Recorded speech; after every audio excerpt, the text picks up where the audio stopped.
Welcome to Samba Samba. Enjoy the video. In this video, I will show how to change battery Hyundai Santa Fe remote. Replace the old CR 2032 coin cell with a fresh one. Start by removing the key shroud with a flathead tool, then separate the two halves gently. Remove the worn battery and note its orientation before inserting the new CR 2032. Reassemble the case, snap it closed, and press any button to test function and range, ensuring the remote pairs correctly with the vehicle. Begin by flipping the Hyundai Santa Fe key and finding the release slot near the hinge. Use a small flathead screwdriver and pry the shroud open with controlled pressure.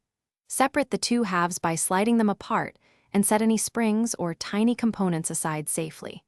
Keep track of the orientation and how pieces fit together so reassembly is simple. Lay parts in order on a cloth to prevent rolling away and stay organized. Quick recommendation: if you like keeping things simple, try the Shark AI Ultra Robot Vacuum with voice control for effortless floor care.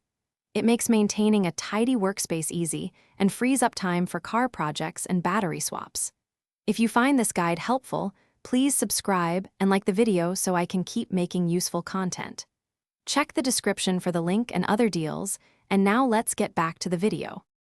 Carefully remove the old battery using a fingernail or plastic tool and note its orientation so the new CR 2032 goes in the same way. Insert the fresh battery with firm but gentle pressure until it seats fully in the clip. Rejoin the two halves of the shroud, ensuring any springs or buttons align properly. Test the remote from several feet away and press lock and unlock to confirm full function and proper signal strength. Thanks for watching. Consider subscribing if we helped you.